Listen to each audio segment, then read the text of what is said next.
യേശു കർത്താവിൻ്റെ പരിശുദ്ധമുള്ള നാമം വാഴ്ത്തപ്പെടുമാറാകട്ടെ. ഇന്ന്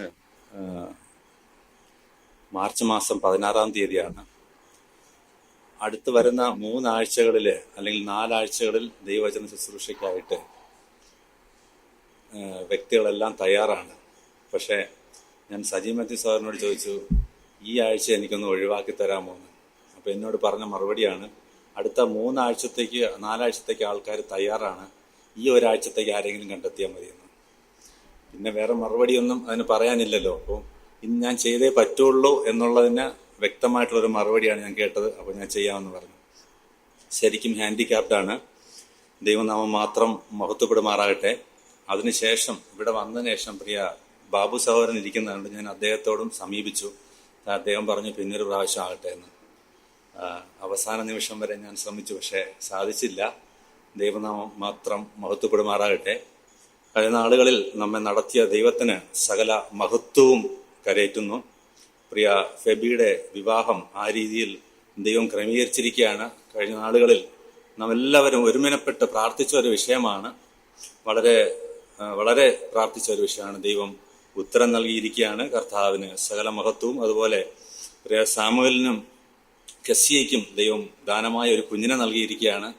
ആ കാര്യവും ഓർത്ത് ദൈവത്തെ സ്തുതിക്കുകയും ഞങ്ങൾ കുടുംബമായി ഈ 2 വിഷയങ്ങളിലും സന്തോഷിക്കുകയും നിങ്ങളെല്ലാവരോടുമുള്ള സന്തോഷം അറിയിക്കുകയും ചെയ്യുന്നു. കർത്താവിൻ്റെ നാമം ഈ വിഷയങ്ങളിലൂടെയും മഹത്വപ്പെടുവാൻ ഇടയാക്കുമാറാകട്ടെ. കഴിഞ്ഞ ദിവസം ഞാനൊരു നമ്മുടെ വാട്സപ്പിൽ ഒരു സ്റ്റാറ്റസ് ഉണ്ട്. നമ്മുടെ സഭയിൽ ഒരു സഹോദരൻ ഇട്ടിരിക്കുന്ന സ്റ്റാറ്റസാണ് ഞാൻ കണ്ടത്. അതിനകത്ത് ഒരു യേശു കർത്താവിൻ്റെ വസ്ത്രത്തിൻ്റെ തൊങ്ങല് തൊടാനായിട്ടൊരു സഹോദരി കഷ്ടപ്പെട്ടു പോകുന്ന ഒരു രംഗം. കർത്താവിൻ്റെ വസ്ത്രത്തിൻ്റെ തൊങ്ങല് തൊട്ടപ്പോൾ കർത്താവിൽ നിന്നും ശക്തി പുറപ്പെട്ട് പെട്ടെന്നങ്ങ് അവൾക്ക് സൗഖ്യമായതും കർത്താവ് പറയുന്നു, നിങ്ങളിൽ ആരാണ് എന്നെ തൊട്ടതെന്ന് ചോദിക്കുന്ന ഒരു രംഗമുണ്ട്. ശരിക്കും പറഞ്ഞാൽ ഒത്തിരി ആൾക്കാർ അവിടെ ഉണ്ട്, പലരും കർത്താവിനെ തൊടുന്നുണ്ട്. പക്ഷെ ആ സഹോദരിയുടെ വിശ്വാസം, അല്ലെങ്കിൽ അവരുടെ മനസ്സ്, അല്ലെങ്കിൽ അവര് കർത്താവിനോടുള്ള അവളുടെ സമീപനം, കർത്താവിൻ്റെ അടുത്ത് അവൾ വരുന്നതിന് മുൻപ് തന്നെ കർത്താവ് അറിഞ്ഞിരുന്നു.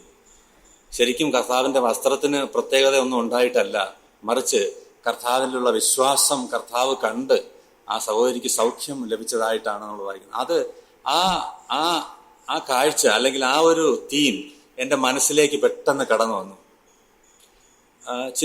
ചില ആഴ്ചകൾക്ക് മുമ്പ് നമ്മൾ പത്രങ്ങളിലൊക്കെ വായിച്ച ഒരു വിഷയമാണ്. ശരിക്കും പത്രങ്ങളിലൊക്കെ വായിക്കുന്ന വിഷയങ്ങൾ പറയുന്നത് ശരിയാണോന്നറിയില്ല. കാരണം പലപ്പോഴും അത് നമ്മുടെ മനസ്സിന് വളരെ വിഷമം തോന്നുന്ന കാര്യങ്ങളാണ്.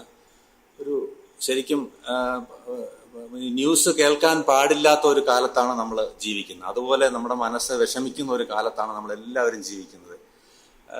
ഏറ്റുമാനൂര് ഒരു സഹോദരി, ആ സഹോദരിക്ക് തൻ്റെ കുടുംബത്തിൽ നിൽക്കാൻ കഴിയാത്ത ഒരവസ്ഥ, അല്ലെങ്കിൽ ഭർത്താവിൽ നിന്നുള്ള നിരന്തരമായിട്ടുള്ള പീഡനം, പല സ്ഥലങ്ങളിൽ ജോലിക്കായിട്ട് അലഞ്ഞിട്ട് ജോലി ലഭിക്കുന്നില്ല. 2 പെൺകുഞ്ഞുങ്ങളാണ് കൂടെയുള്ളത്. അവരെ വളർത്തുവാൻ കഴിവില്ലാതെ ആ 2 പെൺകുഞ്ഞുങ്ങളുമായിട്ട് ട്രെയിൻ ട്രാക്കിലേക്ക് ഓടി അടുത്ത് ഈ 3 ജീവനും പോയത് ശരിക്കും പറഞ്ഞാൽ നമുക്ക് ഭയങ്കര, എന്നെ സംബന്ധിച്ച് എനിക്ക് ഒട്ടും താങ്ങാൻ പറ്റാത്തൊരു സംഭവമായിരുന്നു. കാരണം അവരുടെ ഫോട്ടോയൊക്കെ പല പ്രാവശ്യം കാണുമ്പോഴും ആ കുഞ്ഞുങ്ങളുടെ മുഖം കാണുമ്പോഴും ഒക്കെ എന്തുമാത്രം അവർക്ക് ആ ഭവനത്തിൽ നിൽക്കുവാൻ കഴിയാത്തൊരു സാഹചര്യം ഉണ്ടായിട്ടാണ് ആ സഹോദരി ഈ ഒരു കാര്യത്തിലേക്ക് പോയത്. പ്രിയപ്പെട്ടവരെ, എന്നെ വളരെ വിഷമിപ്പിച്ച ഒരു സംഭവമാണ്. ആ സംഭവം ശരിക്കും എന്നെ പല പ്രാവശ്യം വചനത്തിലെ പല ഭാഗങ്ങളിലേക്ക് എൻ്റെ ചിന്ത കൊണ്ടുവന്നു. അപ്പോൾ എൻ്റെ ചിന്തയിലേക്ക് വന്ന ഒരു വചനം ആണ് ഞാൻ ഇന്ന് നിങ്ങളോട് ഒരുമിച്ച് ഷെയർ ചെയ്യാനായിട്ട് ആഗ്രഹിക്കുന്നത്. ഒരു വലിയൊരു പാസേജാണ്. ശരിക്കും പറഞ്ഞാൽ എല്ലാവർക്കും നന്നായിട്ട് അറിയാവുന്ന ഒരു പാസേജാണ്. ശമരിയ സ്ത്രീയുടെ സംഭവം. എനിക്ക് തോന്നുന്നു ഒരു 44 വാക്യങ്ങൾ ഉള്ള ഒരു ഭാഗമാണത്. ഞാനൊന്ന് വായിക്കാനായിട്ട് ആഗ്രഹിക്കുന്നു. യേശു യോഹന്നാനേക്കാൾ അധികം ശിഷ്യന്മാരെ ചേർത്ത് സ്നാനം കഴിപ്പിക്കുന്നു എന്ന് പരീശന്മാർ കേട്ട് എന്ന് കർത്താവ് അറിഞ്ഞപ്പോൾ ശിഷ്യന്മാർ അല്ലാതെ യേശു തന്നെ സ്നാനം കഴിപ്പിച്ചില്ലതാനും. ശരിക്കും പറഞ്ഞാൽ ഈ വാക്യം ഈ വിഷയത്തോട് ചേർന്ന വാക്യമല്ല. പക്ഷെ ഞാൻ ചിന്തിച്ചപ്പോൾ യേശു കർത്താവ് എന്തുകൊണ്ടാണ് സ്നാനം കഴിപ്പിക്കാത്തത്? യേശു കർത്താവ് ഒരുപക്ഷെ ഇപ്പൊ യേശു കർത്താവ് എന്നെ സ്നാനം കഴിപ്പിച്ചു, അന്ത്രയോസായിരിക്കും ടിബി സഹോദരനെ സ്നാനം കഴിപ്പിച്ചതെന്നിരിക്കട്ടെ. അപ്പൊ എനിക്കൊരു ഗമ വരും, എന്നെ യേശു കർത്താവാണ് സ്നാനം കഴിപ്പിച്ചത്. അങ്ങനെ ഒരുപക്ഷെ എനിക്ക് പറയാനുള്ള ഒരു കുറച്ചൊരു വെയിറ്റ് വരാനുള്ള സാധ്യത. അതുകൊണ്ടായിരിക്കാം യേശു കർത്താവ് എന്തായാലും സ്നാനം കഴിപ്പിച്ചില്ല. തന്റെ ശിഷ്യന്മാരാണ് സ്നാനം കഴിപ്പിച്ചത്. അതിന്റെ 2-ാമത്തെ വാക്യത്തില് യേശു തന്നെ സ്നാനം കഴിപ്പിച്ചതല്ലോ. അവൻ യഹൂദ്യദേശം വിട്ട് പിന്നെയും ഗലീലയ്ക്ക് യാത്രയായി. അവൻ ശമര്യയിൽ കൂടി കടന്നു പോകേണ്ടി വന്നു. അങ്ങനെ അവൻ സുഖാർ എന്നൊരു ശമര്യ പട്ടണത്തിൽ യാക്കോബ് തന്റെ പുത്രനായ യോസേഫിന് കൊടുത്ത നിലത്തിനരികെ എത്തി. അവിടെ യാക്കോബിന്റെ ഉറവുണ്ടായിരുന്നു. യേശു വഴി നടന്ന് ക്ഷീണിച്ചിട്ട് ഉറവിനരികെ ഇരുന്നു. അപ്പോൾ ഏകദേശം 6-ാം മണി ആയിരുന്നു. ഒരു ശമര്യ സ്ത്രീ വെള്ളം കോരുവാൻ വന്നു. യേശു അവളോട്, എനിക്ക് കുടിപ്പാൻ തരുമോ എന്ന് ചോദിച്ചു. അവന്റെ ശിഷ്യന്മാർ ഭക്ഷണ സാധനങ്ങളെ കൊള്ളുവാൻ പട്ടണത്തിൽ പോയിരുന്നു. ശമര്യ സ്ത്രീ അവനോട്, നീ യഹൂദനായിരിക്കെ ശമര്യക്കാരത്തിയായ എന്നോട് കുടിപ്പാൻ ചോദിക്കുന്നത് എങ്ങനെ എന്ന് പറഞ്ഞു. യഹൂദന്മാർക്കും ശമര്യർക്കും തമ്മിൽ സമ്പർക്കം ഇല്ല. അതിന് യേശു, നീ ദൈവത്തിന്റെ ദാനവും നിന്നോട് കുടിപ്പാൻ ചോദിക്കുന്നവൻ ആരെന്നും അറിഞ്ഞു എങ്കിൽ അവനോട് ചോദിക്കുകയും അവൻ ജീവനുള്ള വെള്ളം നിനക്ക് നൽകുകയും നിനക്ക് തരികയും ചെയ്യുമായിരുന്നു എന്നുത്തരം പറഞ്ഞു. സ്ത്രീ അവനോട്, യജമാനനെ, നിനക്ക് കോരുവാൻ പാത്രം ഇല്ലല്ലോ, കിണറ് ആഴമുള്ളതാകുന്നു, പിന്നെ ജീവനുള്ള വെള്ളം നിനക്ക് എവിടെ നിന്ന്? നമ്മുടെ പിതാവായ യാക്കോബിനേക്കാൾ നീ വലിയവനോ? അവനാകുന്നു ഈ കിണറ് ഞങ്ങൾക്ക് തന്നത്. അവനും അവന്റെ മക്കളും മൃഗങ്ങളും ഇതിലെ വെള്ളം കുടിച്ചു പോന്നു എന്ന് പറഞ്ഞു. യേശു അവളോട്, ഈ വെള്ളം കുടിക്കുന്നവന് എല്ലാം പിന്നെയും ദാഹിക്കും. ഞാൻ കൊടുക്കുന്ന വെള്ളം കുടിക്കുന്നവനോ ഒരു നാളും ദാഹിക്കുകയില്ല. ഞാൻ കൊടുക്കുന്ന വെള്ളം അവനിൽ നിത്യജീവനിലേക്ക് പൊങ്ങി വരുന്ന നീരുറവയായി തീരും എന്ന് ഉത്തരം പറഞ്ഞു. സ്ത്രീ അവനോട്, യജമാനനെ, എനിക്ക് ദാഹിക്കാതെയും ഞാൻ കോരുവാൻ ഇവിടത്തോളം വരാതെയും ഇരിക്കേണ്ടതിന് ആ വെള്ളം എനിക്ക് തരണം എന്ന് പറഞ്ഞു. യേശു അവളോട്, പോയി ഭർത്താവിനെ വിളിച്ചുകൊണ്ടുവരിക എന്ന് പറഞ്ഞു. എനിക്ക് ഭർത്താവില്ല എന്ന് സ്ത്രീ അവനോട് ഉത്തരം പറഞ്ഞതിന്, എനിക്ക് ഭർത്താവില്ല എന്ന് നീ പറഞ്ഞത് ശരി. 5 ഭർത്താക്കന്മാർ നിനക്കുണ്ടായിരുന്നു, ഇപ്പോൾ ഉള്ളവനോ ഭർത്താവല്ല. നീ പറഞ്ഞത് സത്യം തന്നെ എന്ന് യേശു പറഞ്ഞു. സ്ത്രീ അവനോട്, യജമാനനെ, നീ പ്രവാചകൻ എന്ന് ഞാൻ കാണുന്നു. ഞങ്ങളുടെ പിതാക്കന്മാർ ഈ മലയിൽ നമസ്കരിച്ചു വന്നു. നമസ്കരിക്കേണ്ടുന്ന സ്ഥലം യെരുശലേമിൽ ആകുന്നു എന്ന് നിങ്ങൾ പറയുന്നു എന്ന് പറഞ്ഞു. യേശു അവളോട് പറഞ്ഞത്, സ്ത്രീയെ, എന്റെ വാക്ക് വിശ്വസിക്ക. നിങ്ങൾ പിതാവിനെ നമസ്കരിക്കുന്നത് ഈ മലയിലും അല്ല യെരുശലേമിലും അല്ല എന്നുള്ള നാഴിക വരുന്നു. നിങ്ങൾ അറിയാത്തതിനെ നമസ്കരിക്കും, ഞങ്ങളോ അറിയുന്നതിനെ നമസ്കരിക്കുന്നു. രക്ഷ യഹൂദന്മാരുടെ ഇടയിൽ നിന്നല്ലോ വന്നത്. സത്യനമസ്കാരികൾ പിതാവിനെ ആത്മാവിലും സത്യത്തിലും നമസ്കരിക്കുന്ന നാഴിക വരുന്നു, ഇപ്പോൾ വന്നും ഇരിക്കുന്നു. തന്നെ നമസ്കരിക്കുന്നവർ ഇങ്ങനെയുള്ളവർ ആയിരിക്കണം എന്ന് പിതാവ് ഇച്ഛിക്കുന്നു. ദൈവം ആത്മാവാകുന്നു. അവനെ നമസ്കരിക്കുന്നവർ ആത്മാവിലും സത്യത്തിലും നമസ്കരിക്കണം. സ്ത്രീ അവനോട്, മശിഹ എന്ന് വെച്ചാൽ ക്രിസ്തു വരുന്നു എന്ന് ഞാൻ അറിയുന്നു. അവൻ വരുമ്പോൾ സകലവും അറിയിച്ചു തരും എന്ന് പറഞ്ഞു. യേശു അവളോട്, നിന്നോട് സംസാരിക്കുന്ന ഞാൻ തന്നെ മശിഹ എന്ന് പറഞ്ഞു. ഇതിനിടയിൽ അവന്റെ ശിഷ്യന്മാർ വന്ന് അവൻ സ്ത്രീയോട് സംസാരിക്കിയാൽ ആശ്ചര്യപ്പെട്ടു. എങ്കിലും നീ എന്ത് ചോദിക്കുന്നു അവളോട് എന്ത് സംസാരിക്കുന്നു എന്ന് ആരും ചോദിച്ചില്ല. അനന്തരം സ്ത്രീ പാത്രം വെച്ചിട്ട് പട്ടണത്തിൽ ചെന്ന് ജനങ്ങളോട്, ഞാൻ ചെയ്തതൊക്കെയും എന്നോട് പറഞ്ഞ ഒരു മനുഷ്യനെ വന്നു കാൺമിൻ, അവൻ പക്ഷെ ക്രിസ്തു ആയിരിക്കുമോ എന്ന് പറഞ്ഞു. അവർ പട്ടണത്തിൽ നിന്നും പുറപ്പെട്ട് അവന്റെ അടുക്കൽ വന്നു. അതിനിടയിൽ ശിഷ്യന്മാർ അവനോട്, റബ്ബി, ഭക്ഷിച്ചാലും എന്ന് അപേക്ഷിച്ചു. അതിന് അവൻ, നിങ്ങൾ അറിയാത്ത ആഹാരം ഭക്ഷിപ്പാൻ എനിക്ക് ഉണ്ട് എന്ന് അവരോട് പറഞ്ഞു. ആകയാൽ വല്ലവനും അവന് ഭക്ഷിപ്പാൻ കൊണ്ടുവന്നുവോ എന്ന് ശിഷ്യന്മാർ തമ്മിൽ പറഞ്ഞു. യേശു അവരോട് പറഞ്ഞത്, എന്നെ അയച്ചവന്റെ ഇഷ്ടം ചെയ്ത് അവന്റെ പ്രവൃത്തി തികയ്ക്കുന്നത് തന്നെ എന്റെ ആഹാരം. ഇനി 4 മാസം കഴിഞ്ഞിട്ട് കൊയ്ത്ത് വരുന്നു എന്ന് നിങ്ങൾ പറയുന്നില്ലയോ? നിങ്ങൾ തലപൊക്കി നോക്കിയാൽ നിലങ്ങൾ ഇപ്പോൾ തന്നെ കൊയ്ത്തിന് വെളുത്തിരിക്കുന്നത് കാണും എന്ന് ഞാൻ നിങ്ങളോട് പറയുന്നു. വിതയ്ക്കുന്നവനും കൊയ്യുന്നവരും ഒരുമിച്ച് സന്തോഷിപ്പാൻ തക്കവണ്ണം കൊയ്യുന്നവൻ കൂലി വാങ്ങി നിത്യജീവങ്കിലേക്ക് വിളവ് വയ്ക്കുന്നു.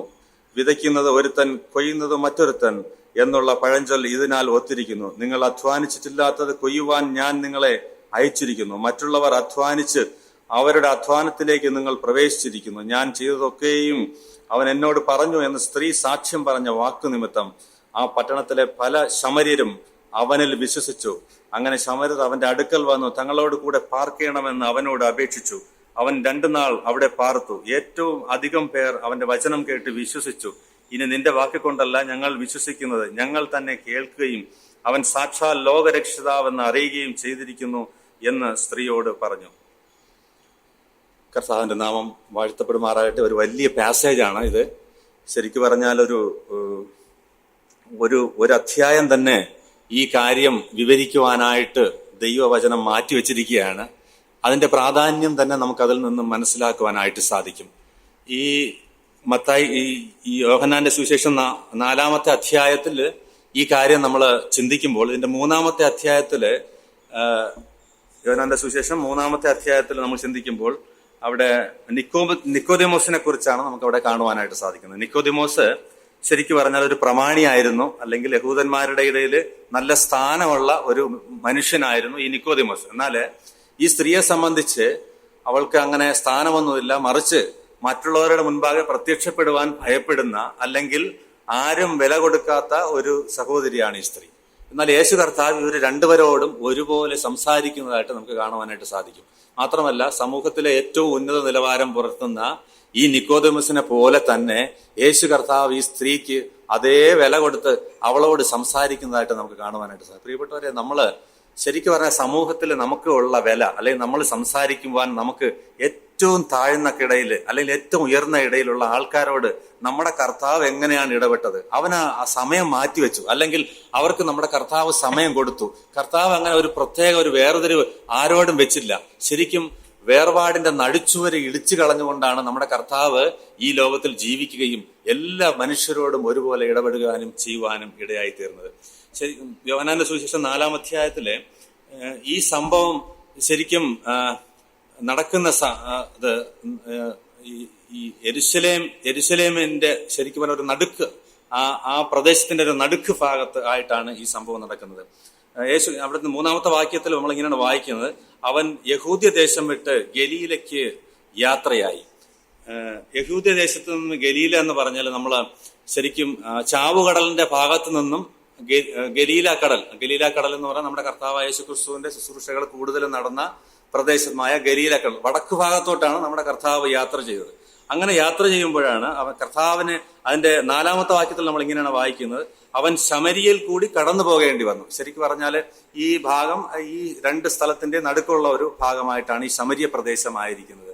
ഏകദേശം 150 കിലോമീറ്ററോളം ദൂരം വരുമെന്നാണ് ഞാനൊരു പുസ്തകത്തിൽ വായിച്ചപ്പോൾ എനിക്ക് മനസ്സിലാക്കുവാനായിട്ട് സാധിച്ചത്. അങ്ങനെയെങ്കിൽ ഇവിടുന്ന് കോട്ടയം വരെ പോകുന്ന ദൂരമായിരിക്കും. ഇത്രയും ദൂരം കർത്താവും ശിഷ്യന്മാരും കാൽനടയായിട്ടാണ് പോകുന്നത്. അപ്പോൾ അതിന്റെ മധ്യത്തിലാണ് കർത്താവ് ആയിരിക്കുന്നത്. ശരിക്കും പറഞ്ഞാൽ സാധാരണ യഹൂദന്മാര് നമ്മള് പലപ്പോഴും വായിക്കുകയും നമ്മൾ കേട്ടിട്ടുള്ള വിഷയമാണെങ്കിലും, യഹൂദന്മാര് സാധാരണ ശമരിയ ഒഴിവാക്കിയാണ് അവർ കടന്നു പോകുന്നത്. എന്നാൽ നമ്മുടെ കർത്താവ് ശമരിയ പ്രദേശം ഒഴിവാക്കിയില്ല. ശമരിയ പ്രദേശം നമ്മുടെ കർത്താവ് ഒഴിവാക്കാത്തതിനുള്ള പ്രധാനപ്പെട്ട കാരണം, ശരിക്കും സ്വർഗം മുൻകൂട്ടി നിശ്ചയിച്ച ഒരു അപ്പോയിന്റ്മെന്റ് കർത്താവിന് അവിടെ ഉണ്ടായിരുന്നു. അതുകൊണ്ടാണ് നമ്മുടെ കർത്താവ് ആ പ്രദേശത്ത് കൂടെ തന്നെ കടന്നു പോകാനായിട്ട് ഇടയായി തീർന്നത്. ശരിക്കും യഹൂദന്മാർക്കും ശമരിയർക്കും തമ്മില് ഒരു വൈരമുണ്ടായിരുന്നു, അല്ലെങ്കിൽ ഒരു അന്തരമുണ്ടായിരുന്നു. അവർക്ക് തമ്മിൽ ഒരു സാമ്യം അല്ലെങ്കിൽ ഒരു ഇഷ്ടം ഉണ്ടായിരുന്നില്ല. ഒരു ജാതീയമായിട്ടുള്ള ഒരു വേർപാട് തന്നെയായിരുന്നു അതെന്ന് നമുക്ക് കാണുവാനായിട്ട് സാധിക്കും. കാരണം ഇതിനുള്ള പ്രധാനപ്പെട്ട കാരണം ചരിത്രം പറയുന്നത് BC 700 യേശു കർത്താവിന് 700 വർഷം മുൻപ് ഈ അസീറിയൻസ് വന്നിട്ട് യഹൂദന്മാരെ ആക്രമിക്കുവാനായിട്ട് ഇടയായിത്തീർന്നു. ആ സമയത്ത് യഹൂദന്മാരിൽ ഒരു കൂട്ടം ആൾക്കാരെ ഈ അസീറിയൻസ് പിടിച്ച് അവരുടെ നാട്ടിലേക്ക് കൊണ്ടുപോയി. അതിനുശേഷം കുറെ അധികം അസീറിയൻസിനെ ഈ യഹൂദ്യ ദേശത്ത്, അല്ലെങ്കിൽ ഇവർ പിടിച്ചെടുത്ത ഈ സ്ഥലത്ത് കൊണ്ടുവന്ന് താമസിപ്പിക്കുവാനായിട്ടും ഇടയായി തീർന്നു. അങ്ങനെ വന്ന് താമസിച്ച യഹൂദന്മാർ, വന്ന് താമസിച്ച അസീറിയക്കാർ ഈ പ്രദേശത്തുള്ള യഹൂദരുമായിട്ടുള്ള വിവാഹബന്ധത്തിൽ ഏർപ്പെടുകയും അതിൽ നിന്നുണ്ടായ സന്തതി പരമ്പരകളാണ് ഈ ശമരിയർ എന്ന് അറിയപ്പെടുന്നത്. അതുകൊണ്ട് തന്നെയാണ് അവരൊരു സമ്മിശ്ര ജാതിയായിട്ടായിരിക്കുന്നത്. യഹൂദന്മാര് പറയുന്നത് നിങ്ങളൊരു ശരിക്കും യഹൂദന്മാരല്ല, അതുകൊണ്ട് ഞങ്ങൾ നിങ്ങളെ സ്വീകരിക്കുന്നില്ല, നിങ്ങളെ അകറ്റി നിർത്തിയിരിക്കുകയാണ്. ഇനി ശമരിയർ പറയുന്നത് നിങ്ങൾ ശരിക്കും ശമരിയരല്ല, അല്ലെ ശരിക്കും അസീറിയക്കാരല്ല, അതുകൊണ്ട് ഞങ്ങൾ നിങ്ങളെ മാറ്റി നിർത്തി. അങ്ങനെ ഒരു വ്യത്യാസം, അല്ലെങ്കിൽ ശരിക്കുമുള്ള ഒരു വൈരം, ജാതീയം എന്നുള്ള നിലയിൽ അവർക്ക് തമ്മിൽ ഉണ്ടായിരുന്നു.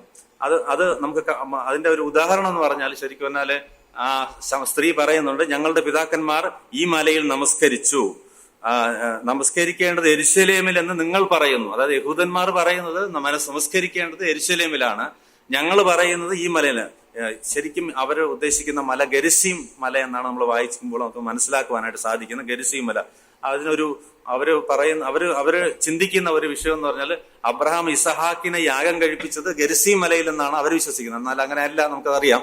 പക്ഷെ അങ്ങനെയുള്ള ചിന്തകളും അങ്ങനെയുള്ള പല ആചാരങ്ങളും അവരുടെ ഇടയിലുണ്ട്. അതുകൊണ്ട് തന്നെയാണ് യഹൂദന്മാരുമായിട്ട് സാമ്യമെന്ന് നമുക്ക് തോന്നിക്കുന്ന ചില ചിന്തകളും ചില കാര്യങ്ങളൊക്കെ ഈ സ്ത്രീ കർത്താവിനോട് പറയുന്നുണ്ട്. കാരണം അവരുടെ പിതാവ് യാക്കോബാണെന്ന് പറയുന്നുണ്ട്. യാക്കോബാണ് അവർക്ക് കിണർ കൊടുത്തതെന്ന് പറയുന്നുണ്ട്. നിങ്ങൾ ആരാധിക്കുന്ന മല ഇതെന്ന് പറയുന്നു, ഞങ്ങൾ ആരാധിക്കുന്ന മല അതെന്ന് പറയുന്നു. അതുകൊണ്ട് തന്നെ ഇവരൊരു മിക്സഡ് അല്ലെങ്കിൽ ഒരു മിക്സഡ് ജാതി ആയിട്ടാണ് അവർ ആയിരിക്കുന്നത്. 6-ാമത്തെ വാക്യത്തിൽ നമ്മൾ ഇങ്ങനെയാണ് വായിക്കുന്നത്: യേശു വഴി നടന്ന് ക്ഷീണിച്ചിട്ട് ഉറവിനരികെ ഇരുന്നു. ശരിക്കും യേശു കർത്താവ് എന്നല്ല, ആരായാലും ഇത്രയും ദൂരം നടന്നാൽ ക്ഷീണിക്കും. മാത്രമല്ല ഉച്ച സമയമായിരിക്കുകയാണ്. അതിന്റെ 8-ാമത്തെ വാക്യത്തിൽ അവന്റെ ശിഷ്യന്മാർ ഭക്ഷണ സാധനം കൊള്ളുവാൻ പട്ടണത്തിലേക്ക് പോയിരുന്നു. എനിക്ക് പെട്ടെന്ന് വായിച്ച് ഈ ഭാഗത്തെത്തിയപ്പോൾ ഞാൻ ചിന്തിച്ചത്, ഈ യേശു കർത്താവിന്റെ 12 ശിഷ്യന്മാരുണ്ടായിരുന്നു. ഇവരെല്ലാവരും ഒരുമിച്ച് അങ്ങ് പോയത് എന്തുകൊണ്ടാണെന്ന് എനിക്ക് മനസ്സിലായില്ല. ഞാൻ പല പ്രാവശ്യം അത് മാറ്റിയൊക്കെ ചിന്തിച്ചു. പക്ഷെ 2-3 പേരെങ്കിലും കർത്താവിന്റെ കൂടെ ഇരിക്കേണ്ടതല്ലേ, അല്ലെങ്കിൽ ഒരാളെങ്കിലും അറ്റ്ലീസ്റ്റ് ഇരിക്കണം. എല്ലാവരും കൂടെ കർത്താവിനെ വിട്ടേച്ചങ്ങ് ഭക്ഷണം വാങ്ങാനായിട്ട് അങ്ങ് പോയി. അതോ ഇനി എന്തുകൊണ്ടാണെന്ന് അറിയില്ല. അവർക്കെല്ലാം വിശന്നിട്ട് പെട്ടെന്ന് എന്തെങ്കിലും കഴിക്കാനുള്ള ആഗ്രഹം കൊണ്ടാണോ എന്ന് എനിക്കറിയില്ല. അവരെല്ലാവരും ഒരുമിച്ച് പോയി.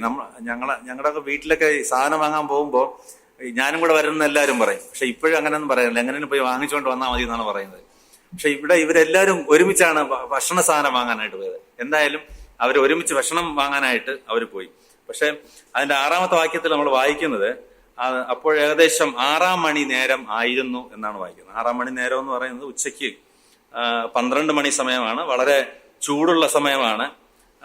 ആ സമയത്താണ് ഈ സ്ത്രീ വെള്ളം എടുക്കുവാനായിട്ട് ഈ കിണറ്റിനരികിലേക്ക് വരുന്നത്. സാധാരണ ഈ സമയത്ത് സ്ത്രീകളൊന്നും വെള്ളം കോരാനായിട്ട് വരാറില്ല. കാരണം ചൂടുണ്ട്. പിന്നെ മാത്രമല്ല മറ്റു മനുഷ്യരൊന്നും കാണുകയില്ല. സ്ത്രീകളെന്നല്ല ആരും പൊതുവെ ഈ ഉച്ച സമയത്ത് വെള്ളം കോരുവാനായിട്ട് വരാറില്ല. അതിനുള്ള ഒരു കാരണം അതിന്റെ 18-ാമത്തെ വാക്യത്തിൽ നമ്മളിങ്ങനെ വായിക്കുന്നു. നമ്മുടെ കർത്താവ് പറഞ്ഞതാണ്, 5 ഭർത്താക്കന്മാർ ഉണ്ടായിരുന്നു, ഇപ്പോൾ ഉള്ളവരോ ഭർത്താവല്ല. ശരിക്കും പറഞ്ഞാൽ അവൾക്ക് സമൂഹത്തിലൊരു നല്ല വില ഇല്ലായിരുന്നു. അതുകൊണ്ട് തന്നെ, അല്ലെങ്കിൽ മറ്റാരെങ്കിലും അവളടുത്ത് എന്തെങ്കിലും ചോദിക്കുമോ, എന്തെങ്കിലും മുറുമുറുക്കുമോ, അല്ലെങ്കിൽ എന്തെങ്കിലും വഴിയരികിൽ നിന്നും എന്തെങ്കിലും പറയുമോ, അതേ പോകുന്നു എന്ന് പറഞ്ഞ് പലരും കളിയാക്കുമോ എന്നൊക്കെ ചിന്തിച്ചിരിക്കാം.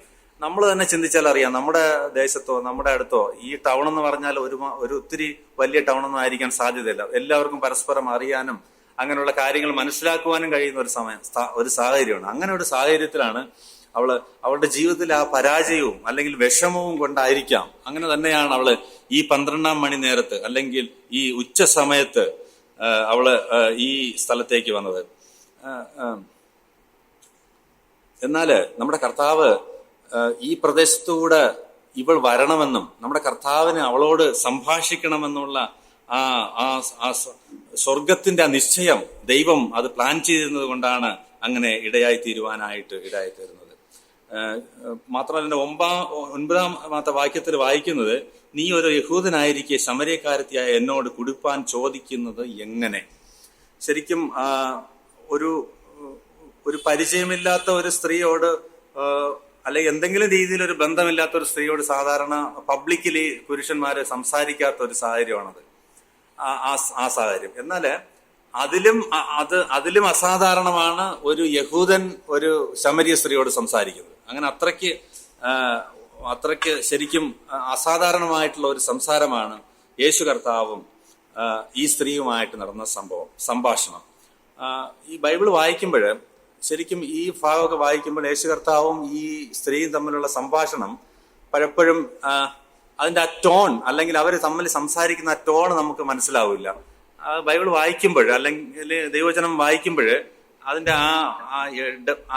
ആ മീനിങ്, അതിന്റെ ശരിക്കും ആ മുഖത്തെ എക്സ്പ്രഷൻ അല്ലെങ്കിൽ ആ ടോൺ, ഒരാളോട് ഒരു കാര്യം പറയുമ്പോൾ അതിന്റെ ആ ടോൺ നമുക്ക് മനസ്സിലാവില്ല. 19-ാമത്തെ വാക്യത്തിൽ, നീ ഒരു യഹൂദനായിരിക്കെ ശമര്യക്കാരത്തിയായി എന്നോട് കുടിപ്പാൻ ചോദിക്കുന്നത് എങ്ങനെ? ഒരുപക്ഷെ അവൾ ഇങ്ങനെ ആയിരിക്കും, നീ ഒരു യഹൂദനാണല്ലോ, അങ്ങ് അവിടെ നിന്നൊരു യഹൂദനാണല്ലോ, എന്നോട് എങ്ങനെയാണ് കുടിക്കാൻ ചോദിക്കുന്നത് എന്നൊരു ടോൺ ആയിരിക്കാൻ സാധ്യതയില്ലെന്നാണ് ഞാൻ ചിന്തിക്കുന്നത്. കാരണം അവരുടെ പിന്നീടുള്ള 9 മുതൽ 13 വരെയുള്ള വാക്യങ്ങൾ നമുക്ക് വായിച്ചാൽ അവളുടെ ടോൺ നമുക്ക് മനസ്സിലാക്കുവാനായിട്ട് സാധിക്കും. ശമര്യ സ്ത്രീ അവനോട്, നീ യഹൂദനായിരിക്കെ ശമര്യക്കാരത്തിയായ എന്നോട് കുടിപ്പാൻ ചോദിക്കുന്നത് എങ്ങനെയെന്ന് പറഞ്ഞു. യഹൂദന്മാർക്കും ശമര്യർക്കും തമ്മിൽ സമ്പർക്കമില്ല.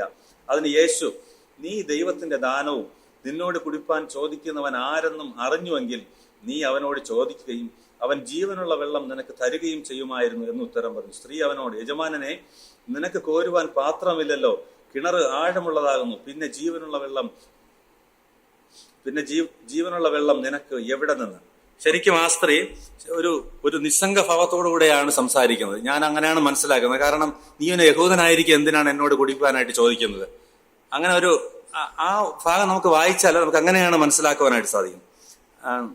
അതിന്റെ 13ഉം 14ഉം വാക്യത്തിൽ കർത്താവ് പറയുന്നത്, ഈ വെള്ളം കുടിക്കുന്നവനെല്ലാം ദാഹിക്കും, ഞാൻ കൊടുക്കുന്ന വെള്ളം കുടിക്കുന്നവനോ ഒരു നാളും ദാഹിക്കുകയില്ല. ഞാൻ കൊടുക്കുന്ന വെള്ളം അവനിൽ നിത്യജീവനിലേക്ക് പൊങ്ങി വരുന്ന നീരുറവയായി തീരും എന്ന് ഉത്തരം പറഞ്ഞു. ശരിക്കും ഈ വാക്യം കേട്ടപ്പോൾ അതിന്റെ 15ാമത്തെ വാക്യം വായിച്ചാല്, യജമാനനെ, എനിക്ക് ദാഹിക്കാതെയും ഞാൻ കോരുവാൻ ഇവിടത്തോളം വരാതെയും ഇരിക്കേണ്ടതിന് ആ വെള്ളം എനിക്ക് തരയണം എന്ന് പറഞ്ഞു. അവളുടെ മനസ്സിനൊരു മാറ്റം സംഭവിച്ചു, അല്ലെങ്കിൽ ഒരു മനസ്സലിവ് വന്നതായിട്ട് നമുക്ക് 15ാമത്തെ വാക്യത്തിൽ വായിച്ചാൽ നമുക്ക് മനസ്സിലാകും. യജമാനനെ, എനിക്ക് ദാഹിക്കാതെയും ഞാൻ കോരുവാൻ ഇവിടത്തോളം വരാതെയും ഇരിക്കേണ്ടതിന് ആ വെള്ളം എനിക്ക് തരയണമേ എന്ന് പറഞ്ഞു.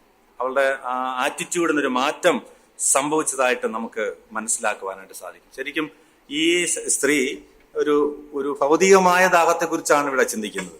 അതായത് ഒരു വെള്ളം കുടിച്ചാല് ദാഹം മാറും, അല്ലെങ്കിൽ വെള്ളം കോരി കുടിക്കണം, അല്ലെങ്കിൽ വെള്ളം ആവശ്യമുണ്ട് എന്നുള്ള അർത്ഥത്തിൽ, അല്ലെങ്കിൽ മാനുഷികമായിട്ടുള്ള ഭൗതികമായിട്ടുള്ള ഒരു ആവശ്യത്തിനാണ് ഈ വെള്ളം എന്നുള്ളതാണ് ആ സ്ത്രീയെ സംബന്ധിച്ചുള്ള അവള് സംസാരിക്കുന്നതെല്ലാം കേട്ടാൽ നമുക്കത് മനസ്സിലാവും. ശരിക്കും ഭൗതികമായ ആവശ്യം ആണ് അവള് ഉദ്ദേശിക്കുന്നത്. എന്നാല് യേശു കർത്താവ് ഉദ്ദേശിച്ചത് ഒരു ഭൗതികമായ ദാഹത്തെക്കുറിച്ചല്ല. യേശു കർത്താവ് ഉദ്ദേശിച്ച ആത്മീക ദാഹത്തെക്കുറിച്ച് മാത്രമാണ് കർത്താവ് സംസാരിച്ചത്.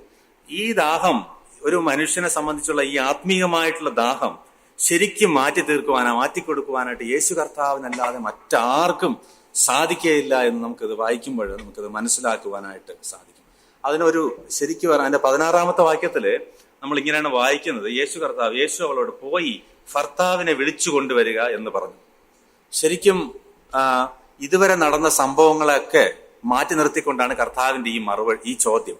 ശരിക്കും ഇപ്പോഴാണ് ശരിക്കും ആ ഒരു ഹാർട്ട് സർജറി എന്ന് വേണമെങ്കിൽ പറയാം, ഒരു ഹൃദയത്തിലെ ഒരു ഓപ്പറേഷൻ കർത്താവ് നടന്ന് പെട്ടെന്ന് അവളുടെ ജീവിതത്തിലെ ഏറ്റവും പ്രധാനപ്പെട്ട വിഷയത്തിലേക്ക് കർത്താവ് കടക്കുന്നതായിട്ട് നമുക്ക് കാണുവാനായിട്ട് സാധിക്കും. അതുവരെ നാം സംസാരിച്ച വിഷയങ്ങളല്ല. ശരിക്കു പറഞ്ഞാൽ അതുവരെ വെള്ളത്തെക്കുറിച്ചും യാക്കോബിനെ കുറിച്ചും മറ്റു കാര്യങ്ങളെക്കുറിച്ചും ഒക്കെ സംസാരിച്ചെങ്കിലും കർത്താവിന്റെ ഈ ഒരു പെട്ടെന്നുള്ള ചോദ്യം, നിന്റെ ഭർത്താവിനെ വിളിച്ചുകൊണ്ടുവരിക, ശരിക്കും അവളുടെ ജീവിതത്തിൽ തൊടേണ്ട ഭാഗത്ത് കർത്താവ് പെട്ടെന്ന് അങ്ങ് തൊടുകയും അവള് ശരിക്കും അസ്തമിച്ചു പോയ, അല്ലെങ്കിൽ ഭയങ്കരമായിട്ട് മാറിപ്പോയ, ചിന്തിച്ച ഒരു സമയത്തിലേക്ക് കർത്താവ് അവളുടെ ഹൃദയത്തിലേക്ക് തൊടുന്ന ഒരു സംഭവമായിട്ട് നമുക്ക് ഇതിനെ കാണുവാനായിട്ട് സാധിക്കും. അപ്പൊ അതിന് അവൾ കൊടുക്കുന്ന മറുപടി, എനിക്ക് ഭർത്താവില്ല എന്നുള്ള മറുപടിയാണ് കൊടുക്കുന്നത്. ശരിക്കും ഈ സ്ത്രീ സംബന്ധിച്ച് ഒരു 5 ഭർത്താക്കന്മാരുണ്ടായിരുന്നു, ഇപ്പോഴുള്ളവനോ ഭർത്താവല്ല. ശരിക്കും അവളുടെ ആവശ്യം എന്തായിരുന്നു, അവളുടെ ജീവിതത്തിലെ ആവശ്യം എന്തായിരുന്നു? ഞാൻ ചിന്തിക്കുന്നത് എങ്ങനെയാണോ, ശരിക്കും ഒരു മനുഷ്യന്റെ ഹൃദയത്തെ സംബന്ധിച്ച് അവന്റെ ഹൃദയത്തില് മാനുഷികമായിട്ടുള്ള ഒരു ബന്ധങ്ങളെക്കാൾ ഉപരി ഒരു സ്പിരിച്വൽ എംപ്റ്റിനെസ് എല്ലാ മനുഷ്യർക്കും ഉണ്ട്, സകല മനുഷ്യർക്കും ഉണ്ട്. അത് ഫുൾഫില്ല് ചെയ്യേണ്ട ഒരു അവസരം. അത് ശരിക്കും പറഞ്ഞാൽ അതിന് നമുക്ക് കൊടുക്കാൻ പറ്റുന്ന ഒരു പദം എന്ന് പറഞ്ഞ സ്നേഹമാണ്. ശരിക്കും പറഞ്ഞാല് അവൾക്ക് ഒരു ശരിക്ക് സ്നേഹം അവൾക്ക് കിട്ടിയിട്ടില്ല. അവൾക്ക് 5 ഭർത്താക്കന്മാരുണ്ടായിരുന്നു, ഇപ്പോഴുള്ളവനോ ഭർത്താവല്ല. അതിന്റെ കാരണം എന്ന് പറഞ്ഞാല്, ഞാൻ നേരത്തെ പറഞ്ഞ ആ സംഭവം നമുക്കറിയാം. നമ്മുടെ ഈ സമൂഹത്തിലായാലും നമുക്കായാലും നമ്മുടെ ജീവിതത്തിലായാലും ശരിക്കും ഹൃദയത്തോട് ചേർന്ന് നിന്നുകൊണ്ട് ഒരു സഹോദരിയോട് സംസാരിക്കുവാൻ, അല്ല അവരുടെ പ്രശ്നത്തെ ഇടപെടുവാൻ, അതിനൊരു ആശ്വാസം പകർന്നു കൊടുക്കുവാൻ സാധിക്കാത്ത ഒരു സാഹചര്യത്തിലാണ് ആ സ്ത്രീ ആത്മഹത്യ.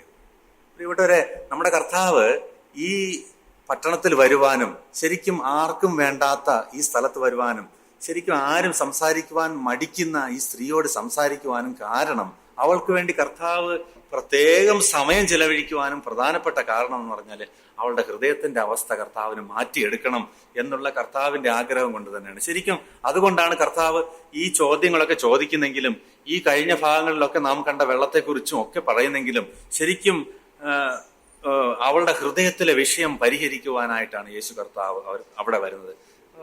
തെറ്റായിട്ടുള്ള ഭാര്യ ഭർത്തൃ ബന്ധമായാലും, മക്കൾ എന്നുള്ള നിലയിലുള്ള ബന്ധമായാലും, കൂട്ടുകാരെന്നുള്ള ബന്ധമായാലും, അല്ലെങ്കിൽ നമ്മുടെ അയൽപ്പക്കാരുള്ള, അങ്ങനെ ദൈവം നമുക്ക് അനേക ബന്ധങ്ങൾക്ക് തന്നെ, അതൊക്കെ തെറ്റാണെന്നുള്ള അർത്ഥത്തിലല്ല ഞാൻ പറയുന്നത്. എന്നാല് ഒരു സഹോദരി എന്നുള്ള നിലയിൽ ഇവരുടെ ആ മാനസിക അവസ്ഥയിൽ അവരോട് ചേർന്ന് നിൽക്കുവാൻ, അവരുടെ മനസ്സിന്റെ അവസ്ഥ എന്താണെന്ന് മനസ്സിലാക്കി അവരെ ആശ്വസിപ്പിക്കുവാൻ ശരിക്കും കർത്താവിന് മാത്രമേ പറ്റുള്ളൂ. പ്രിയപ്പെട്ടവരെ, ഈ ചില സന്ദർഭങ്ങളിലെങ്കിലും നമ്മൾ ചിന്തിക്കും, നമ്മളെ സഹായിക്കുവാനും നമ്മളെ അറിയുവാനും എന്നെ മനസ്സിലാക്കുവാനും ആരും ഇല്ലല്ലോ എന്ന്. നമ്മൾ വിശ്വാസികളായ നമ്മളെ സംബന്ധിച്ചും നമുക്കത് തോന്നിയിട്ടുണ്ട്. ശരിക്കും പറഞ്ഞാൽ ഒരു ഭാര്യയ്ക്ക് ഒരു ഭർത്താവിനെ ആരെയും സഹായിക്കാൻ കഴിയാത്ത അനേക സന്ദർഭങ്ങളുണ്ടായിരിക്കും. അല്ലെങ്കിൽ ഒരു ഭർത്താവിന് ഒരു ഭാര്യയെ സഹായിക്കാൻ കഴിയാത്ത അനേക സന്ദർഭങ്ങൾ നമ്മളെയൊക്കെ ജീവിതത്തിൽ ഉണ്ടായിട്ടുണ്ട്. നമ്മൾ ചിന്തിച്ചിട്ടുണ്ട്, നമ്മൾ സംസാരിച്ചിട്ടുണ്ട്. അല്ലെങ്കിൽ മക്കൾ ചിന്തിക്കും, എന്റെ അപ്പനും അമ്മയും എന്നെ സഹായിച്ചില്ലല്ലോ, അല്ലെങ്കിൽ എന്റെ ഫ്രണ്ട്സിനെ ഞാൻ അവരെ സ്നേഹിച്ചു, അവരെന്നെ തിരിച്ച് സ്നേഹിച്ചില്ലല്ലോ എന്നൊക്കെ ഉള്ള അനേക സന്ദർഭങ്ങൾ എന്റെ ജീവിതത്തിലും പല സന്ദർഭങ്ങളുണ്ടായിട്ട് അങ്ങനെയൊക്കെ ചിന്തിക്കുവാൻ കഴിഞ്ഞ അല്ലെങ്കിൽ ചിന്തിച്ച സന്ദർഭങ്ങളുണ്ട്. എന്നാൽ ആ സന്ദർഭങ്ങളിലൊക്കെ ശരിക്കും നമ്മുടെ കർത്താവിനെ മാത്രമേ നമ്മൾ ആശ്വസിപ്പിക്കാനായിട്ട് കഴിയുള്ളൂ. ഈ സ്ത്രീയെ സംബന്ധിച്ച് ഇവരുടെ ജീവിതത്തില് ഇങ്ങനെ ഒരു ചോദ്യം ചോദിക്കുവാൻ ഈ ലോകത്തിൽ മറ്റാർക്കും സാധിക്കില്ല. മറ്റു ലോകത്തിലുള്ള ഒരു വ്യക്തിക്കും സാധിക്കില്ല. ഇങ്ങനെ ഒരു വ്യക്തി നമ്മുടെ ഇടയിൽ, നമ്മുടെ ദേശത്തുണ്ടായെന്നിരിക്കട്ടെ, അല്ലെങ്കിൽ നമ്മുടെ ചുറ്റുപാടുണ്ടെന്നിരിക്കട്ടെ, അല്ലെങ്കിൽ നമ്മുടെ കൂട്ടത്തിലുണ്ടെന്നിരിക്കട്ടെ, അവരോട് സംസാരിക്കാൻ മറ്റാർക്കാണ് കഴിയുക? നമ്മുടെ കർത്താവിനല്ലാതെ മറ്റാർക്കും കഴിയില്ല. കാരണം നമ്മുടെ കർത്താവിന് എത്ര ഉന്നതരോടും എത്ര താഴ്ന്നവരോടും ഒരുപോലെ സംസാരിക്കുവാനും അവരുടെ പ്രശ്നങ്ങളിൽ ഇടപെടുവാനും അവരുടെ മാനസികാവസ്ഥയിൽ ഇടപെട്ട് അവരെ സഹായിക്കുവാനും നമ്മുടെ കർത്താവിന് മാത്രമേ കഴിയുള്ളൂ. എനിക്കത് മനസ്സിലാക്കുവാനായിട്ട് ഇടയായിത്തീർന്നു. ഈ ഭാഗങ്ങളൊക്കെ വായിക്കുമ്പോൾ എന്റെ മനസ്സിലേക്ക് വന്ന ചിന്ത അതാണ്.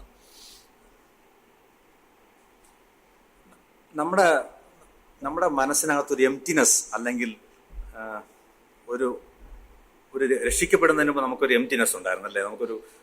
നമ്മൾ കർത്താവ് നമ്മുടെ ഹൃദയത്തിൽ വന്നു കഴിഞ്ഞപ്പോൾ അത് ഫില്ലായിട്ട് തീർന്നു, അല്ലെ? പക്ഷെ കുറച്ച് നാളെ കഴിയുമ്പോൾ നമുക്ക് ഈ ലോകത്തിൽ ചില വിഷയങ്ങളൊക്കെ വരുമ്പം നമ്മൾ കർത്താവ് എന്തുകൊണ്ടാണ് എനിക്ക് ഇങ്ങനെ വന്നത്, ഇങ്ങനെ വെച്ചാൽ ഞാൻ പല പ്രാവശ്യം ഒരുപാട് പ്രാവശ്യം ചിന്തിച്ചിട്ടുണ്ട്. പക്ഷെ ആ എംപ്റ്റിനെസ്സിന് ഇടയിൽ ആ ഗ്യാപ്പിൽ ഫില്ല് ചെയ്യാനായിട്ട് ആർക്കും പറ്റില്ല. ഞാൻ ഈ സ്ത്രീയെ കൂടി ചിന്തിച്ചപ്പോഴാണ് ആ എംപ്റ്റിനെസ് ഫില്ല് ചെയ്യാനായിട്ട് നമ്മുടെ കർത്താവിനല്ലാതെ മറ്റാരും കഴിയില്ല. എത്രയോ കാര്യങ്ങൾ, നമ്മുടെ വിഷയങ്ങൾ നമ്മുടെ ജീവിതത്തിൽ നമുക്ക് നമ്മുടെ സ്നേഹിതരോടോ, നമ്മുടെ അപ്പനോടോ, നമ്മുടെ അമ്മയോടോ, ഭാര്യയോടോ, ഭർത്താവിനോടോ പറഞ്ഞ് നമുക്കൊന്ന് കരയുവാൻ കഴിയാത്ത സന്ദർഭങ്ങളിൽ നമുക്ക് നമ്മുടെ കർത്താവിന്റെ അടുത്ത് പോയി പറയുവാനും ആ സന്ദർഭങ്ങളിൽ കർത്താവിന്റെ ആശ്വാസം പ്രാപിക്കുവാനും നമുക്ക് ഇടയായിത്തീർന്നു. ഈ സ്ത്രീയെ സംബന്ധിച്ച് അത് ഏറ്റവും വലിയ കാര്യമാണ്. അതിന്റെ 19-20 വാക്യങ്ങൾ വായിക്കുന്നു. സ്ത്രീ അവനോട്, യജമാനെ, നീ പ്രവാചകൻ എന്ന് ഞാൻ കാണുന്നു. അതിന്റെ 20 വാക്യം, സ്ത്രീ അവനോട് യജമാനൻ, നീ പ്രവാചകൻ എന്ന് ഞാൻ കാണുന്നു. ഞങ്ങളുടെ പിതാക്കന്മാർ ഈ മലയിൽ നമസ്കരിച്ചു വന്നു. നമസ്കരിക്കേണ്ട സ്ഥലം യെരുശലേമിൽ ആകുന്നു എന്ന് നിങ്ങൾ പറയുന്നു എന്ന് പറഞ്ഞു. ഈ വാക്യം വായിച്ചപ്പോൾ ശരിക്കും അതുവരെയുള്ള ആ സംസാരത്തെ അവള് ട്വിസ്റ്റ് ചെയ്യുന്നതായിട്ട്, അല്ലെങ്കിൽ വിഷയം മാറ്റുന്നതായിട്ട് ഒരുപക്ഷെ തോന്നാം. ഞാൻ 2-3 റെഫറൻസ് നോക്കിയപ്പം പലരും എഴുതിയിരിക്കുന്നത് ആ സഹോദരി ആ സിറ്റുവേഷൻ ട്വിസ്റ്റ് ചെയ്യുന്നു എന്നാണ് എഴുതിയിരിക്കുന്നത്. പക്ഷെ എനിക്കത് തോന്നിയില്ല. ആ സന്ദർഭം ആ സഹോദരി ട്വിസ്റ്റ് ചെയ്യുന്നതായിട്ട്, ആ വിഷയത്തെ മാറ്റുന്നതായിട്ട് തോന്നുന്നില്ല. മറിച്ച് അവളുടെ ഹൃദയത്തിൽ വന്ന പെട്ടെന്നുണ്ടായ ചേഞ്ച്, കർത്താവിലുള്ള അവളുടെ വിശ്വാസം ഒരു ആരാധനയുടെ ഒരു തലത്തിലേക്ക് അവളെ കൊണ്ടുപോയി എന്ന് വേണം കരുതുവാനായിട്ട്. വാസ്തവത്തിൽ കർത്താവ് ആരാണെന്ന് അവൾക്ക് വെളിപ്പെടുത്തുവാനും അവൾ അന്വേഷിക്കുന്ന വ്യക്തി കർത്താവാണെന്നും അവൾക്ക് കർത്താവ് വെളിപ്പെടുത്തുവാനായിട്ട് ഇടയായിത്തീർന്നു. അതിന്റെ 39-40 വാക്യങ്ങള് വായിക്കാം. അതിന്റെ 39-40 വാക്യങ്ങള്, ഞാൻ ചെയ്തതൊക്കെയും അവൻ എന്നോട് പറഞ്ഞു എന്ന് സ്ത്രീ സാക്ഷ്യം പറഞ്ഞ വാക്ക് നിമിത്തം ആ പട്ടണത്തിലെ പല ശമര്യരും അവനിൽ വിശ്വസിച്ചു. അങ്ങനെ ശമര്യർ അവന്റെ അടുക്കൽ വന്നു തങ്ങളോടുകൂടെ പാർക്കണം എന്ന് അവനോട് അപേക്ഷിച്ചു. മാത്രമല്ല പലരും കർത്താവായ യേശുക്രിസ്തുവിൽ വിശ്വസിക്കുവാനായിട്ട് ഇടയായി തീർന്നു. നമ്മുടെയൊക്കെ ഹൃദയത്തിന്റെ പ്രശ്നം പരിഹരിക്കുവാനായിട്ട് കർത്താവിന് കഴിയും എന്നുള്ള കാര്യം ആ സ്ത്രീ മനസ്സിലാക്കി. ആ കാര്യം അവള് ശരിക്കും സ്നേഹം എന്താണെന്നുള്ള കാര്യം അവൾ ആ പ്രദേശത്ത് പോയി പറയുവാനും, അങ്ങനെ കർത്താവ് ശരിക്കും 2 നാൾ അവരുടെ കൂടെ പാർക്കുവാനായിട്ടും ഇടയായിത്തീർന്നു. മാത്രമല്ല, കർത്താവായ യേശുക്രിസ്തുവിന്റെ വാക്കുകൾ കേട്ട് അനേകര് വിശ്വാസത്തിലേക്ക് വരുവാനും ദൈവത്തെ അറിയുവാനും ഇടയായിത്തീർന്നു. ശരിക്കും ഈ പട്ടണത്തിലൂടെ കർത്താവിന്റെ യാത്ര ഈ ഒരു സ്ത്രീയെക്കുറിച്ച് മാത്രം ഉദ്ദേശിച്ചായിരുന്നില്ല. അവന്റെ ഉദ്ദേശം ഒരു വലിയ സമൂഹം തന്നെയായിരുന്നു. അനേകർ കർത്താവിൽ വിശ്വസിക്കുവാനും കർത്താവ് ആരാണെന്ന് അനേകർ മനസ്സിലാക്കുവാനായിട്ടും കർത്താവിന്റെ ഈ ഇടപെടൽ മുഖാന്തരം ഇടയായിത്തീർന്നു. പ്രിയപ്പെട്ടവരെ, ശരിക്കു പറഞ്ഞാല് ഈ ശമരിയ സ്ത്രീയുടെ സ്ഥാനത്ത് നമ്മളാണായിരിക്കുന്നത്. ഞാനും നിങ്ങളും, നമ്മൾ ഓരോരുത്തരും ശരിക്കും ഈ ശമരിയ സ്ത്രീയുടെ സ്ഥാനത്താണ്. നമ്മുടെ ജീവിതത്തിൽ വരുന്ന പ്രശ്നങ്ങളുടെയും പ്രയാസങ്ങളുടെയും ആർക്കും നമ്മളെ സഹായിക്കുവാൻ കഴിയാത്ത സന്ദർഭങ്ങളുടെയും മധ്യത്തില് ഈ ശമരിയ സ്ത്രീയോട് നമ്മുടെ കർത്താവ് ഇടപെട്ടതുപോലെ നമ്മോട് ഇടപെടുവാൻ നമ്മുടെ കർത്താവിന് മാത്രമേ കഴിയൂ. പ്രിയപ്പെട്ടവരെ, നമ്മുടെ കർത്താവ് നമ്മുടെ ഹൃദയത്തിന്റെ ആ വിഷയം എന്താണെന്ന് മനസ്സിലാക്കിയിട്ട്, ആ ശരിക്കും നമ്മുടെ ആ സ്ത്രീയുടെ വിഷയം എന്താണെന്ന് മനസ്സിലാക്കിയിട്ട് ആ ഭാഗത്ത് തന്നെയാണ് നമ്മുടെ കർത്താവ് തൊട്ടത്. നീ നിന്റെ ഭർത്താവിനെ വിളിച്ചുകൊണ്ട് വരിക എന്ന് കർത്താവ് അവളോട് പറഞ്ഞത് അവളുടെ ഹൃദയത്തിന്റെ അവസ്ഥ മാറ്റിയെടുക്കുവാൻ, അല്ലെങ്കിൽ ഒരു വലിയ ഹാർട്ട് സർജറി നടത്തുവാൻ കർത്താവ് ഉദ്ദേശിച്ചുകൊണ്ട് അവളുടെ ജീവിതത്തിൽ വലിയൊരു മാറ്റം വരുത്തുവാനായിട്ട് കർത്താവ് ഉദ്ദേശിച്ചത് കൊണ്ട് മാത്രമാണ് കർത്താവ് ഈ സന്ദർഭം, ഈ ബാക്കി എല്ലാ ടോക്സും ബാക്കി എല്ലാ സംസാരവും മാറ്റിക്കൊണ്ട് കർത്താവ് ആ പർട്ടിക്കുലർ ചോദ്യത്തിലേക്ക് കർത്താവ് വന്നത്. മാത്രമല്ല, അവളുടെ ജീവിതത്തെ അത് മാറ്റിമറിക്കുവാനായിട്ട് ഇടയായിരുന്നു. ശരിക്കും അവൾ മശീഹയെ കണ്ടെത്തുവാനായിട്ട്, വീണ്ടെടുപ്പുകാരനെ കണ്ടെത്തുവാനായിട്ട്, ഒരു സ്വർഗീയ ദർശനത്തിന്റെ ഉടമയായിട്ട് തീരുവാനായിട്ട് ഇടയായിത്തീർന്നു. പ്രിയപ്പെട്ടവരെ, ഈ ഒരു സംഭവം നമ്മളെ പഠിപ്പിക്കുന്ന, നമ്മളെ മനസ്സിലാക്കുന്ന വിഷയം എന്ന് പറഞ്ഞാൽ, നമ്മുടെ കർത്താവ് ഉന്നതരെ മാത്രമല്ല സ്നേഹിച്ചത്, ഏറ്റവും താഴ്ചയുള്ളവരെയും സമൂഹത്തിൽ വേണ്ടാത്തവരെയും നമ്മുടെ കർത്താവ് സ്നേഹിക്കും. മാത്രമല്ല, അവരുടെ വിഷയങ്ങളിലേക്ക് ഇറങ്ങിച്ചെല്ലുവാൻ നമുക്ക് ആർക്കും കഴിയാത്ത സാഹചര്യങ്ങളിലും ഇറങ്ങിച്ചെന്ന് അവരെ സഹായിക്കുവാൻ നമ്മുടെ കർത്താവിന് സാധിക്കും. മാത്രമല്ല, നമ്മുടെ കർത്താവിന് മാത്രമേ സാധിക്കുകയുള്ളൂ ഈ ലോകത്തിൽ ആർക്കെങ്കിലും ഇങ്ങനെയുള്ള വിഷയങ്ങളിൽ പരിഹാരം കണ്ടെത്തുവാൻ, മനുഷ്യന്റെ ഹൃദയങ്ങളിൽ മാറ്റം വരുത്തുവാൻ, അവന് നിത്യജീവൻ നൽകുവാൻ മറ്റാർക്കും കഴിയില്ല. കാൽവരിയിലെ സ്നേഹം അതിനും അപ്പുറമാണ്. കാൽവരിയിലെ സ്നേഹത്തെക്കുറിച്ച് നമുക്ക് അറിയുവാനായിട്ട് ഇടയായിട്ടുണ്ട്. എന്നാൽ ഈ സ്ത്രീ കർത്താവായ യേശുക്രിസ്തുവിന്റെ കാൽവരിയിലെ സ്നേഹത്തിന് മുൻപ് തന്നെ കർത്താവിൽ വിശ്വസിക്കുവാനായിട്ട് അവൾക്ക് ഇടയായിട്ടുണ്ട്. പ്രിയപ്പെട്ടവരെ, ഈ വാക്യങ്ങളാൽ ദൈവം നമ്മെ സഹായിക്കട്ടെ. നമ്മളെ തന്നെ ഈ ശമരിയ സ്ത്രീയുടെ സ്ഥാനത്ത് ആക്കിക്കൊണ്ട് നമ്മുടെ ജീവിതത്തിൽ നമ്മുടെ കർത്താവ് ചെയ്യുന്ന നന്മകളെ ഓർത്തുകൊണ്ട്, അല്ലെങ്കിൽ നമ്മുടെ ജീവിതത്തിൽ നമുക്ക് ഇടപെടുവാൻ കഴിയാത്ത, നമ്മളെ സഹായിക്കുവാൻ മറ്റാർക്കും കഴിയാത്ത സാഹചര്യങ്ങളിൽ നമ്മെ സഹായിക്കുവാൻ നമ്മുടെ കർത്താവിന് കഴിയും എന്നുള്ള വിശ്വാസത്തോടു കൂടി നമ്മുടെ ക്രിസ്തീയ ജീവിതം മുന്നോട്ട് നയിക്കുവാൻ ദൈവം നമ്മെ സഹായിക്കട്ടെ. കർത്താവിന്റെ നാമം ഇന്നും എന്നേക്കും വാഴ്ത്തപ്പെടുമാറാകട്ടെ. ആമേൻ.